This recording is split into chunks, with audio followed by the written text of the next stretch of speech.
డాన్సన్ చేసాం. డాన్సన్ చేసాం అసలు నాకు తెలిసి 3-4 days బ్యాక్ ఉంటారు మా సీన్ చెప్తాను అనమాట. డాన్సన్ సేమ్ థింగ్ నేను నిన్నే బెల్లర్తో చేశాను. నాకు గుర్తుంది ఇలా అనుకుంటూ క్లబ్ లో డాన్స్ చేసుకుంటూ అసిస్టెంట్ డైరెక్టర్ నేను. నువ్వు చేయరా అన్న, నేను చేయనన్నా, చేయబే నెక్స్ట్ సినిమా అంటే నెక్స్ట్ సింధూరం కదా మరి ఏంటి ఉంటావా తీసేయమంటావా సరే రా అప్పుడు చేశాను. సో మీరు సో నిన్నే పెళ్ళాడితే చేసే టైం అవును, బట్ అప్పటికి మీరు సింధూరం చేస్తారు అంటున్నారు. నాకు నేను నమ్మలేదు అప్పుడు. బట్ ఏంటంటే తర్వాత అది సరే అదో కదా వద్దులే ఇక్కడ అదే మాట్లాడుకుందాం అన్న. మన సినిమాల గురించి ఏం మాట్లాడతాం చూడండి ప్లీజ్, మా సినిమా చాలా బాగుంటుందని ఎన్నిసార్లు చెప్తాం మనకి. Exactly correct. అది కూడా ఏంటంటే ఫస్ట్ ఎస్ ఓకే నేను యూస్ టు ఇమిటేట్. నేను ఏంటంటే యాక్టర్స్ ఇమిటేట్ చేసాను కాదు.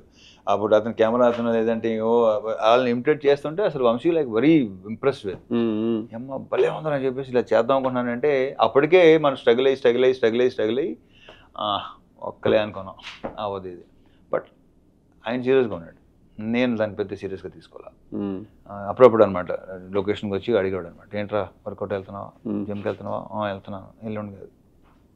కానీ ఒకసారి తర్వాత ఏంటంటే అరే ఏమో కొంచెం పని ఏమంతా రెండోసారి అడిగాడంటే డెఫినెట్గా అప్పుడు స్టార్ట్ చేశాను రాజమౌళి. ఆ ఫీలింగ్ ఏంటన్నా డైరెక్టర్ అవుదామని వస్తే అది అంటే అప్పటికి నాగార్జున గారితో సినిమా యాక్టర్ అవుదామని వచ్చాను నేను.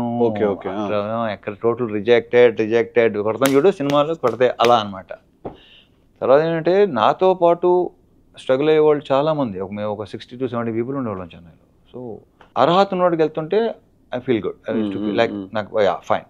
అర్హత లేని వాళ్ళకి ఎక్కువ వెళ్ళాయి మంచి క్యారెక్టర్స్, ఏంటర్ రికమెండేషన్ క్యాండిడేట్లు మొత్తం. అప్పుడు అనిపించింది ఓకే ఇది కాదు మనకి వేరే అది అసలు ఆ కాన్ఫిడెన్స్ లెవెల్ అనేది అసలు సమస్య లేదు. 100 కాదు అసలు 200% ఉండేది. దిస్ ఈజ్ నాట్ నేను ఎందుకు రాలా ఈ రికమెండేషన్ వల్ల కాదు. బట్ ఏంటంటే 1-2 సార్లు ఏంటంటే అవతల వాళ్ళ రియాక్షన్స్ నా ఎంటర్ అవ్వగానే నేను అనేవాడిని కదా సార్ యాక్టర్ నండి ఆర్టిస్ట్గా ట్రై చేస్తాను నేను అనలేదు, నా నోటికి ఎప్పుడు అనలా. అది దాన్ని ఇప్పుడు అనుకుంటే అది బలుపు అంటారు. నో అది నా కాన్ఫిడెన్స్ అది అంతే కదా. ఒకసారి ఒక particular producer I don't know name నేను ఎంటర్ అవ్వగానే లేచి నిలబడ్డాడు ఆయన. అరే చా అంటే డెఫినెట్గా ప్రెజెన్స్ అది ఉంది అని ఉంది అని మెషిన్. సో అలాంటి 1-2 జరిగినాయి. సో అక్కడే కాన్ఫిడెన్స్ లెవెల్ ఇంకా పెరుగుతుంది మనకి. డెఫినెట్గా అలా జరిగింది.